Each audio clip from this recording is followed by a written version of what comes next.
Hello, hello. It's been quite a while. I think I haven't uploaded a video for about 2 weeks plus. For those of you who are concerned, I have quite some people asking me, hey, TT, why you last week never post, that kind of thing? Are you on holiday? That kind of thing. Well, to make it clear, I wasn't on holiday. It's just that I was a little bit busier than I would thought I would some company level trainings that I need to conduct, that kind of thing. So yeah, I was a little bit overwhelmed, and then I thought, I need a break. So anyway, I wasn't taking a holiday. Yeah. So yep. So a little bit busy also because there's quite some viewers who came to me, asked me for help. We had some appointments here and there, review some new properties. So I was a little bit caught up with stuff lah. So yep. So that's the reason why I haven't been posting for about 2 weeks plus already. Anyway, back to the topic for today. We'll be talking about, is it of utmost importance to buy a condo or rather any other properties? We look at the private we don't look at HDB Is it very important to buy a private development for investment that has to be within 1 km near a so-called a good school? In MOE's context, what they're trying to say is that every school is a good school. Whether that's a fact or not, I think everyone knows okay. But I'm not here to dispute it. That is not my aim today. I don't want to get into any political arguments or whatever it is that is not within my job scope. So as a disclaimer, today, whatever I'm going to say or share is just based on my own point of view and my own research. It doesn't represent anybody that I'm associated with or the company I'm associated with. And then let's begin. How many of us have heard of this? If you want to buy a property that you want to appreciate, make money, you heard this advice, wow, must buy near good school. If not, then next time who are you going to sell to? You need to sell the family, that kind of thing. So confirm must buy near good school. I believe the very standard advice nowadays is buy near MRT buy near good school buy near amenities everything must have then okay we take the check boxes But I think I've already shared another video that buying near MRT, right in front of MRT sometimes, or even integrated, does not always mean that you are going to make money. It also depends on a lot of other factors that is not among the common beliefs that most people that is not well versed in the property market will be thinking that a property should have. And therefore, I'm here to debunk a little bit of myth in terms of buying near good school today. And hopefully we see whether I'm here to debunk or I'm here to support the myth. It was a little bit this whole issue is I think this article came out about 1 year ago, according to 99co.co, that why living near 1 km of a primary school is such a big deal in Singapore. So that means without 1 km of a good school, then it is so important that you may not be able to appreciate. So I feel this may be a little overrated based on what I've seen. Of course, you may have your own point of view. You may have your other agents or friends or relatives' point of view, and then you may disagree. But of course, I think based on what we shared today, you can agree. We can agree, disagree. If you don't see my point of view because for me, for those of you who have been following me for a very long time, you will know that I'm just purely data driven. I'm not biased against any particular development or location. In fact, if you ask me personal preference, I would love to stay in the central region of Singapore, like literally center, not the central as in the south. I grew up there and I still love there. I don't see I'm not like a north, south, east, west kind of person. I'm a central person. But it doesn't mean that I'm bought I'm die must buy a central location. And for info, I didn't buy a central location for investment. I bought somewhere else that I would never ever thought of buying since young. And therefore, because why? Because I choose to be objective. I choose to put my money where I see opportunities. And then we take a look at some of the examples. They are not near any of our top 3 primary schools, supposedly top 3 primary school, according to Smile Tutor. Today we use Smile Tutor .sg reference their ranking. Okay. Of course, we know that I think we need to agree to that there is no one formal or standard metric of measuring which one is the top 3. It can, I think it's more of like a popularity kind of thing, because there is no way that we can compare which one is a better school, which one is the number 1, number 2 school. It's like growing up, growing up before I go to secondary school, who is able to really prove that, Raffles is better than Hwa Chong? Hwa Chong people will be saying, oh, Hwa Chong is better than Raffles. Raffles people will be saying Raffles is better than Hwa Chong. So there is no one definite. It's more like a public perception. Both are good schools, we know. But are they on top of one another? We don't know. But are they both churning out very good talents? Yes, we all know that. And it doesn't mean that only they are the ones churning out the top talents. We also have many other neighborhood schools also churning out top talents. It's just that you pull a lot of these so-called talents together. Of course, your chances of you generating or rather producing a future so-called talent in whatever field it is higher lah. But then again, somebody may not do well in primary school, somebody may not do well in secondary school, but they may actually shine in uni or maybe at work. We never know. Okay, I've seen a lot of people who are like this, so I personally don't think that schools are everything. Okay, that's my point. That's just my own point of view. Okay, let's look at this. For your info today, whatever I'm sharing, I'm just going to censor out the development name, but you can look at the area and then go and deduce for yourself around there, because primary school is a very sensitive thing, and I try not to talk too much about it, because I don't want to end up arguing with people about primary school, or what you say my kid's school is no, it's good, that kind of thing. That's not what I want to get into. I don't want to get into that kind of trouble. I'm not here to debate or argue with somebody whether a school is good or not. If you want to think so, I think we just every school is a good school. Okay, let's just move on. Let's see. The first one we have today, we are looking at this particular development that is only within 1 km of Pei Tong Primary School. This wouldn't be a primary school that most people will come to think of when they say, top primary school in Singapore. In fact, according to smiletutor.sg, not I rank one. Okay, I'm not very well versed with primary schools. So not I rank one. This one, the ranking is 146. I think in Singapore, there's about 170, 180 schools, if I'm not wrong, around that range. And then this is ranked about, according to Smile Tutor. Okay, you see, that's why I had to be a little bit careful, to be a little bit to be a little bit sensitive. Okay, I don't want people arguing with me, sending me hate messages. So this is not so-called top school according to Smile Tutor. And then we look at the price trend. We'll go up like this. Okay, like I said, I'm not going to show unit number or block number or development names, just to be more sensitive to people who may be a little bit more sensitive. Okay. And then we look at the amount of profits they are making. Very healthy 6 figures. I would say rather high in today's context, post TDSR period.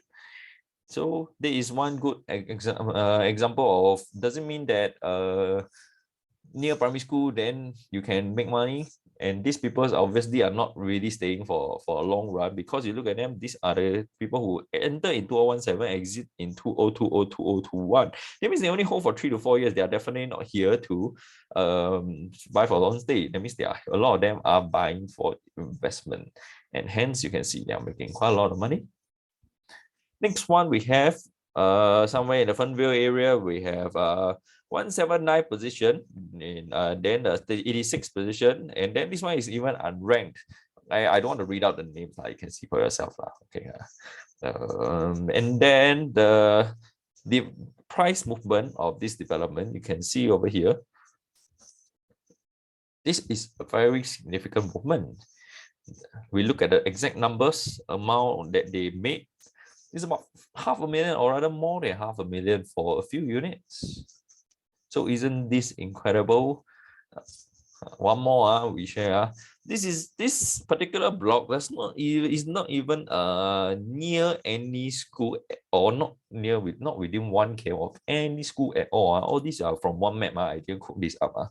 not within any school within 1 km. And then we see few go up again. And we look at this profit 600,000. So does this mean that we have to be in good primary schools? We have to be near 1 km of these top primary schools, very good primary school, probably popular ones, in order to make money? Is it as simple as that? If that is so, I think we don't really look at data, just go and buy somewhere that is near, right? And then now we zoom into the top three, according to Smile Tutor. Again, top three, yeah. We have in this area with this particular condo that is close to, I would say, good schools, very good schools. We have a so-called third in Tao Nan. This one say nice things, top few, so can talk a little bit more about the name. Tao Nan, we have a third one according to Smile Tutor again. Hit Girls School 47, and then Nanyang Condo Primary 90 something. Okay, and these are within 1 km radius. We look at this. Yes, it managed to go up, but is it a lot compared to a launch price? Okay, is there a lot of difference? And then, of course, if you are talking about people who enter here and then exit here, they are definitely going to make money. So we'll take a look at the numbers. The address, like I said, I'm not going to show again, even though this is supposedly a good school. And we have one person who made quite a lot of money. The other person, not really. And then we have zero unprofitable transactions. I wouldn't say this is a success case because there is only 2 transactions. Normally, I will use the example if there is at least maybe about 10 profitable transactions. So why is it that so few people are transacting over here? Okay, maybe it's because a lot of them are not holding on to very healthy paper gains they don't want to sell, or maybe they are trying to sell but they find it very hard to sell. So they could be it could be a little issue with their exit strategy. Maybe they find it hard to exit, or maybe they find it hard to exit with decent profits in today's market. And will that be a good thing to get yourself into? Okay, if you don't do your fair share of market research, because I really have almost every week people asking me about buying near good school, that kind of thing. That's why I wanted to talk about this today. Okay. It's not just one or two of you. For those of you who text me, there's quite a lot of you. Okay. And then we look at just now we look at third place. Now we look at second place, Cat High Boys School, and then Quacham Presbyterian Primary 48th position, and then we have Townsville 17 something. All within the 1 km radius. Let's take a look at this. And for info, this is near MRT lah. MRT is here MRT is just within walking distance And then prices went like this. So, but the thing we need to let you know is that there are people who made a lot of money. There are people who lost a lot of money. So look at this. There are people who lost 600 plus. There are people who make 400 plus. So what does this mean? It means that it doesn't mean that 38 people made more money and then 20 people made loss. That's why there is generally an overall successful case. Because I know there are still quite a lot of people who made paper losses, but they don't want to sell now because they don't want to realize the loss. And like I mentioned in another video, my Starhub stocks, I know that I'm holding on to paper gains. I know that the prices are not going to go back anytime soon. So, but I'm collecting dividends on never mind. But that one I have zero cost. I'm just holding on collecting dividends, but at least I have a gain. But this, as you know, that the longer you hold a property that is not making you money, the more that is eating into your causes, because you have your interest, you have your maintenance, you have your property tax, and all this stuff, especially if you sell next time agent fee, unless you want to sell yourself lah. Okay, that one we cannot stop you.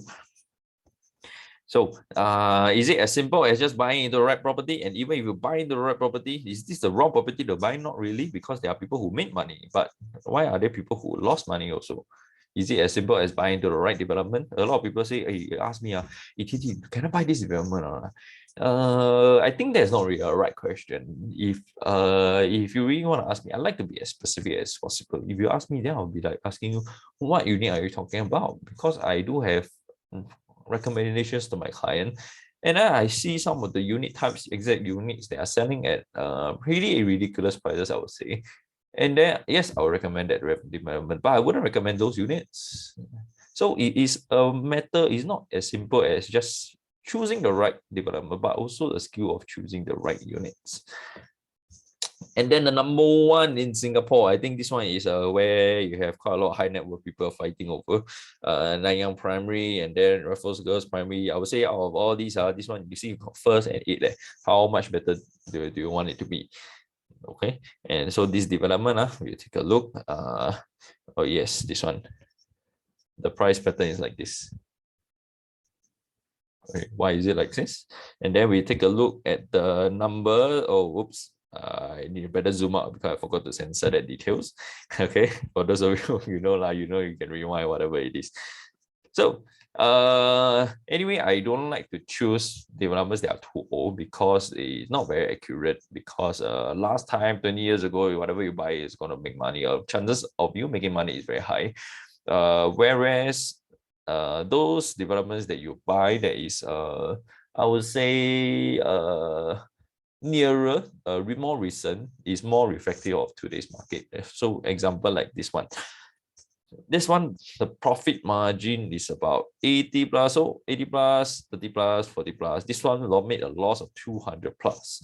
And although the chart shows that people like this, and then people, unless you enter here and then you exit here, you're gonna make quite some profits. But we don't see people exiting now.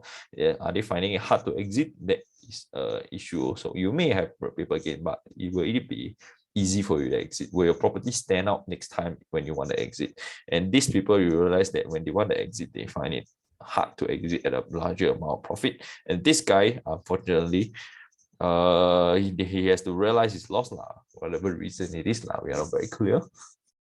Okay. So after all this we've shared so far, I think it is important that we see what's the truth behind all this data, and also to find out what are the myths lah. So is this importance of good school thing a little bit overrated, or is it really that important when it comes to investment? Because nowadays, especially a lot of you who come to me through my channel, you are very concerned about either investment, we want to make money, or you want to reduce, or rather eliminate chances of you running into a negative, you running into a loss, net loss lah. Okay, some of you may have paper gains, like just now the last example, you may have 30K plus, 40K plus, 80K plus gain, but after you take in all the causes, is it going to be a net gain? Okay, and then if not, then will you be wasting your money these few years just because you choose to buy into something that is of common belief? You buy into a so-called number one in Singapore, number one primary school in Singapore, and you realize that this investment advice isn't working there. And how many of us actually have the time to go and invest into examining all this data?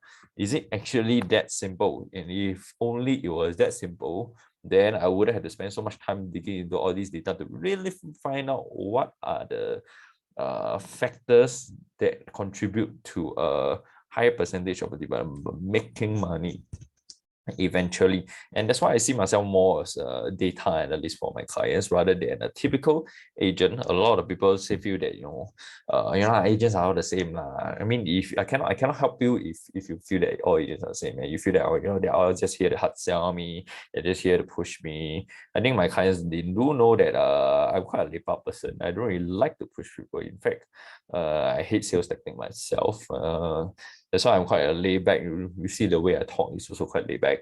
And so if you prefer to see agents as agents, then I think it will be hard for you to really forge a good relationship with whoever person that you're working with in this industry to help you. And let's say in this era where everyone has access to data, yes, you have access to data, but will you be able to analyze things in the right way so that you maximize your chances of being able to exit with the fair amount of profits, at least in the future?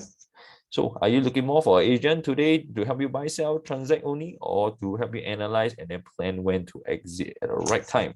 And a few videos ago, I remember I shared how do you, I think just in the last video only, how do you exit at the right time? How important for you is it to exit at the right time? For example, the multi-model example, in the same stack, but then the guy made very little money, whereas the other guy on top made $1 whole million. So that's the kind of difference that the timing makes. So yeah, so this is how I think I look, looking at the data, but this is how I actually look. Well, jokes aside, at the end of the day, are we looking at yeah, are you looking for somebody that is a song singer, like Empress new clothes? You have all the advisors around there saying, oh, wow, you look so good with your clothes. So for example, how does this apply to you today? For example, you ask me, hey, Titi, how do you feel about Wule residents? Then I will maybe a typical agent will be like, oh, wow, oh, you're looking at Wule residents. Oh, Wule residents is very good. Because yeah, blah blah blah. Because I know that you're interested. And then all I need to do is just nudge you a little bit. You'll be, oh yeah, because I think human beings we seek what we want to hear. We don't like to hear what we don't want to hear. So we tend to seek people who are who sing the song that we want. So for example, this Emperor's New Clothes, we know the true story. He's actually not wearing clothes. So but this is just an example. So why do I bring out this? Because there are a lot of people I realize on the market. There are quite some people, in fact, I would say most who are taking the time to watch my channel are quite savvy. But there's still some who are just, are waiting for me to give you, to sing the song that you want to hear, which is not what I want, which is not what I'm here for. Because if that is so, then you can find any other agents to do this job. There are a lot of other people who are more than willing to sing the song for you. But I think that is not the aim of what I'm here for. I don't think I'm desperate to make that transaction. I don't need to. I'm here for I've seen my job for meaning. So please don't come to me to just because you want me to sing the song that you want to hear and then you expect me to do it for you. No, I cannot. Because I know that if you are in concern about buying a development for capital gain or capital preservation, then I cannot hide the truth from you, because I wouldn't be able to sleep at night. You will be the one sleeping at night soundly, but 4 to 5 years later, will you be the one being able to make me sleep peacefully at night? I cannot. So I feel today as a potential home buyer, investor, or own stayer, or rather home investor, a lot of people will be saying, what we want to strive for is we want to be the truth seeker instead. For those of you who watch 300, Gerald Butler being the king, he's seeking the views of the oracle. Why? Because he is facing the hard truth that maybe they are foretelling that his own death, or whatever. I'm not saying that I'm not here to foretell your death. What I'm saying is he's going through all the tough way. He climbed up the mountains. He went through everything to seek the right path to knowledge, the right path, the things to or rather he's seeking the right knowledge to what he really wants. Okay, so in this case, are we able to go through the facts, go through the data to understand truly what are we really buying into? Okay, and so yep, if you have any questions, if you need my help for any way to help you analyze, to help you make a more sound financial decision, especially in today's with a lot of market noise, I think, and also not a lot of time for you to slowly take your time to make a decision. And then please feel free to drop me a text, and then yeah, I'll see how I can help you. I wouldn't say that I will be definitely able to help you, but I do try my best to see what is your circumstances first. And please don't just text me out of nowhere to ask me, oh, can I really buy this? I need to understand your situation, because not everyone is buying property for the same reasons. Okay, and that is all I have for today. Any other things, like I said, just drop me a text and I'll see how I can help out. See you guys to next week maybe, and then see ya. Bye bye.